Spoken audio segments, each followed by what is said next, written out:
everyone, and welcome back to the channel. If this is your first time here and you're wondering how that happened, whether you're into handmade crafts, intrigue of criminal cases, or the mysteries that lie beneath, stick around, hit that like button, and subscribe because you have found your people. By the end of this video, you'll see a handcrafted product come to life as we journey through another criminal case.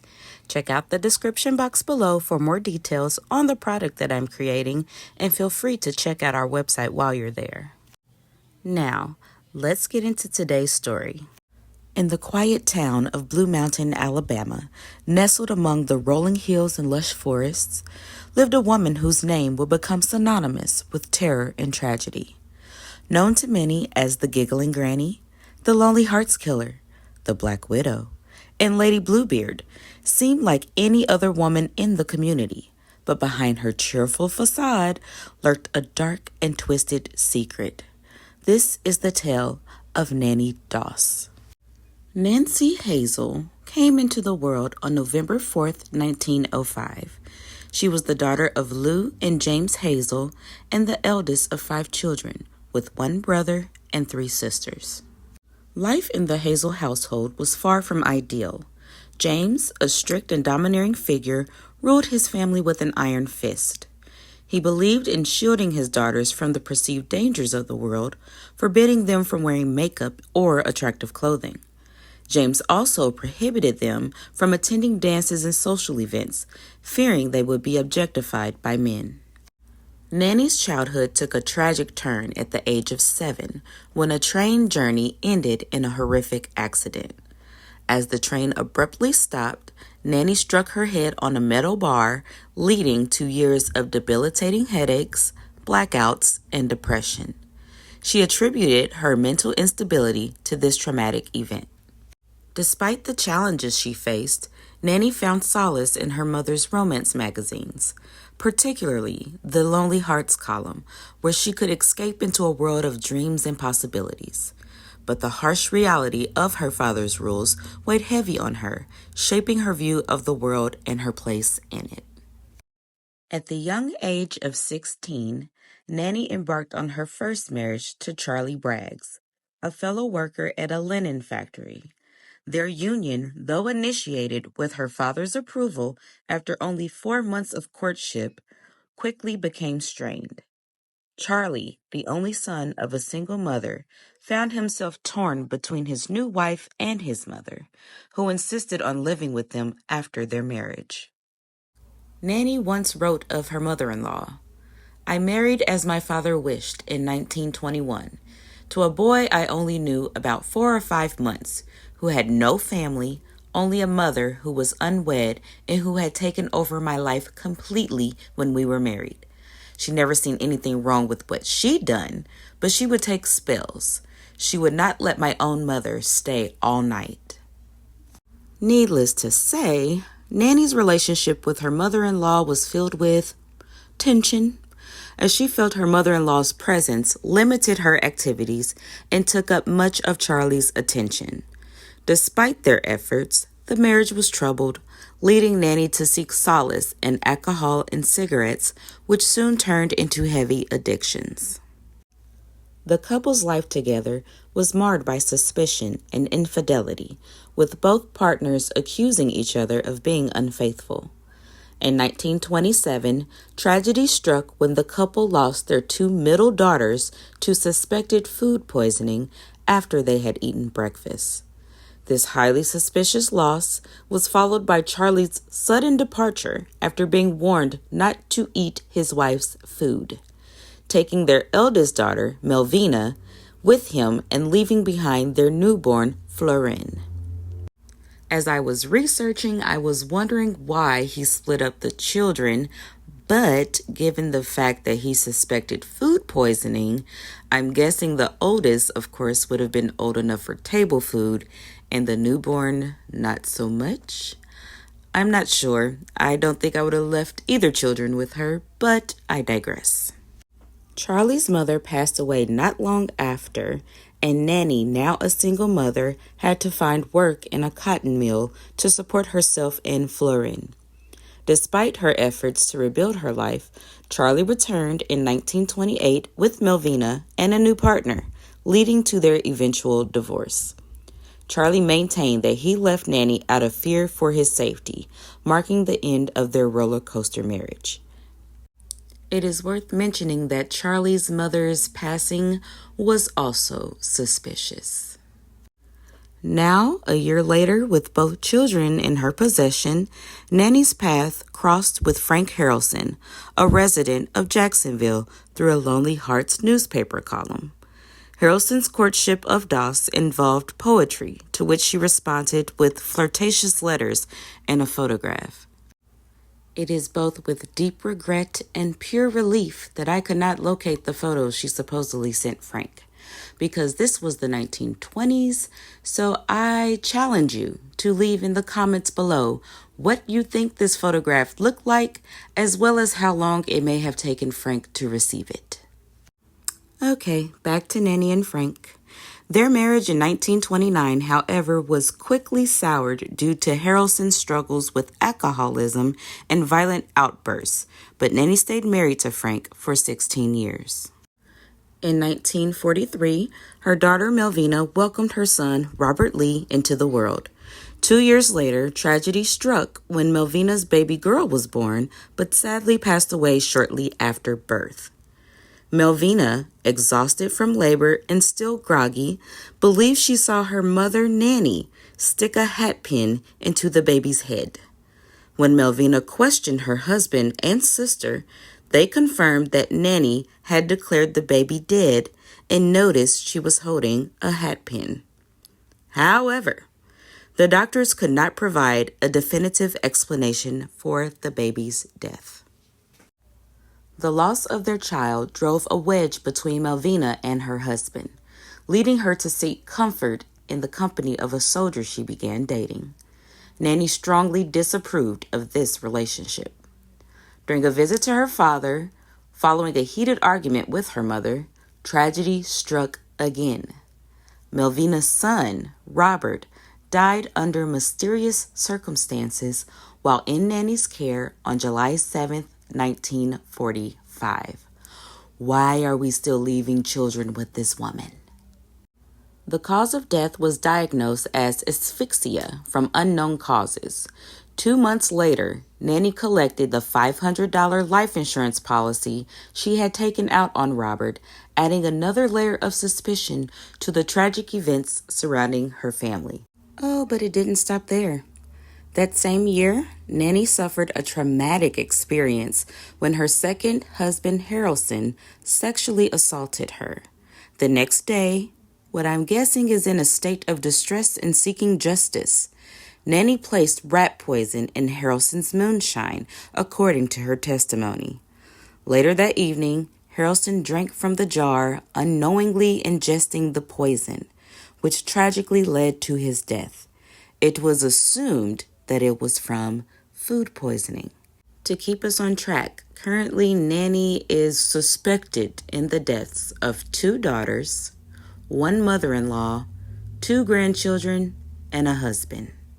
Now, I know that medicine and law enforcement have advanced since the 1940s, but I don't understand how people are still eating or drinking around Nannie, let alone making her the resident babysitter.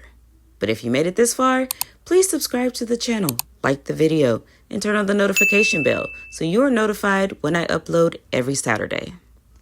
This leads us to Arlie Lanning of Lexington, North Carolina, who sadly will become Nannie's 3rd husband and next victim, as he too placed an ad in the local Lonely Hearts columns. Nannie's marriage to Arlie Lanning appeared to be that of a caring and devoted spouse on her part, as she was perceived by residents of Lexington to be the perfect partner. However, it was during this marriage that Nannie's dark tendencies resurfaced, leading to Arlie's untimely death. Despite the outward appearance of a happy marriage, Nannie's true intentions were masked by her seemingly loving demeanor. Rat poison was once again used, this time added to one of Arlie's meals. His death was attributed to heart failure as he was known to be a heavy drinker and there was a flu virus circulating in the area at that time. This seemingly explained his passing, and as Nannie appeared to be a caring and devoted spouse, no autopsy was conducted. Following Arlie's death in 1950, Nannie moved in with her sister Dovey. Nannie's relationship with her sister Dovey seemed normal on the surface, but it took a sinister turn after Nannie moved in with her. Shortly after Nannie's arrival, Dovey passed away under, you guessed it, suspicious circumstances. While the exact nature of their relationship prior to this event is not well documented, it is clear that Nannie's presence was associated with tragedy in this instance. Richard Morton became Nannie's next husband and victim after initially being drawn to her through a Lonely Hearts correspondence. Nannie married Morton in 1952 in Emporia, Kansas. That's only about 3 hours from where I am. So, again, another creepy story that's close to home. If you're wondering what I am talking about, please check out my last video, The Kansas City Strangler, from Kansas City, where I currently am located. And I met him a couple times. Yeah. Moving right along. Okay, so they get married in Emporia, Kansas in 1952. However, their marriage quickly deteriorated as Morton began spending extended periods away from home, engaging with other women. During this time, Nannie's main focus was caring for her mother, who had moved in with the couple following the death of Nannie's father in January 1953. Shortly after her mother's arrival, Lou complained of severe stomach pains and passed away. 3 months later, Morton died after consuming a thermos of coffee spiked with arsenic prepared by Nannie. Oh, but you know that did not slow down our little hopeless romantic busy bee, because right after that, she boarded a bus to meet her new suitor, Samuel Doss, in Tulsa, Oklahoma, after meeting him through a Lonely Hearts column. The more I'm talking about these Lonely Hearts columns is the more it's sounding like Craigslist.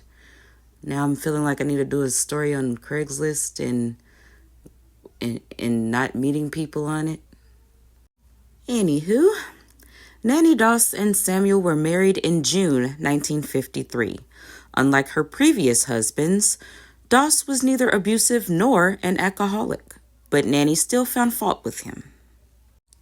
He had strict rules about what they could watch or read, limiting them to enlightening or educational materials. Nannie briefly left him in protest until he agreed to add her name to his bank account and took out 2 life insurance policies with her as the beneficiary. I'm guessing she despised Samuel the most because she did not attempt to murder him once, but twice. After her first initial attempt failed with an arsenic-laced prune cake, and Samuel spent a month recovering in the hospital, when he returned home, Nannie resorted to her tried-and-true method of poisoning his coffee with arsenic, which led to Samuel's death soon after. Somewhere along the lines, these serial killers truly miss a step, because this last murder was ultimately what led to her downfall. The doctor who treated Samuel became suspicious of foul play. Now, I know that I said that medicine and law enforcement have advanced since the 40s. We're now in the 50s, which we still have came a long way. But where was the suspicion for her 2 daughters, or her mother-in-law, 2 grandchildren, her sister, her mother, 3 husbands prior?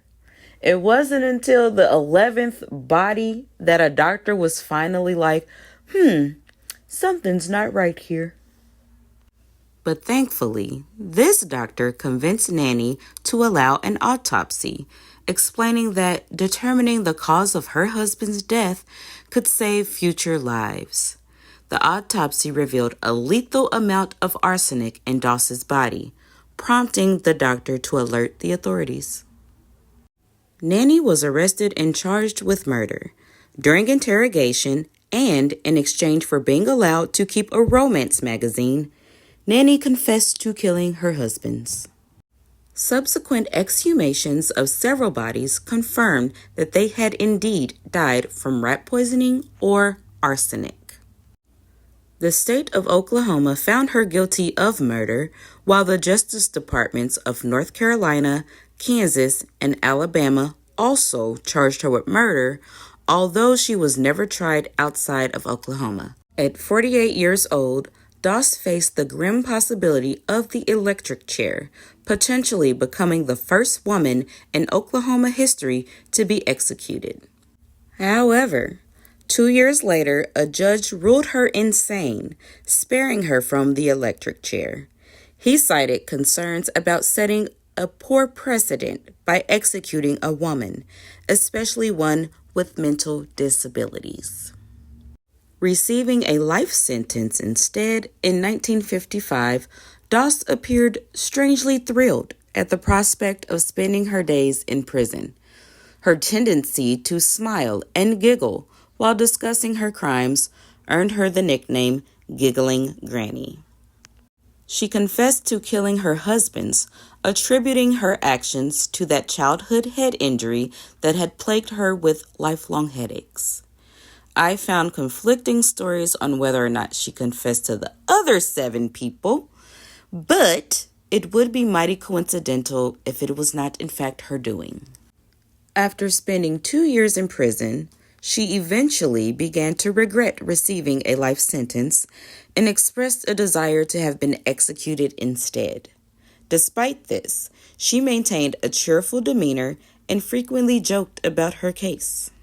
While interviewed about her life in the McAllister prison in Tulsa, Oklahoma, Doss expressed frustration that her only permitted job there was in the laundry, as her offers to work in the kitchen were politely declined. I will leave a link in the description box below where you can find that interview, and her demeanor paired with what we know now is quite chilling. Nannie Doss passed away from leukemia on June 2, 1965, which marked the 10th anniversary of her incarceration. She was laid to rest in Oak Hill Memorial Park in McAllister, Oklahoma. Let's keep the discussion alive in the comments. I'm curious to know your thoughts on what the actual fuck with this one. Thank you for joining me on this journey. If you enjoyed this video, don't forget to like and subscribe for more content. Until next time, self-care and stay safe.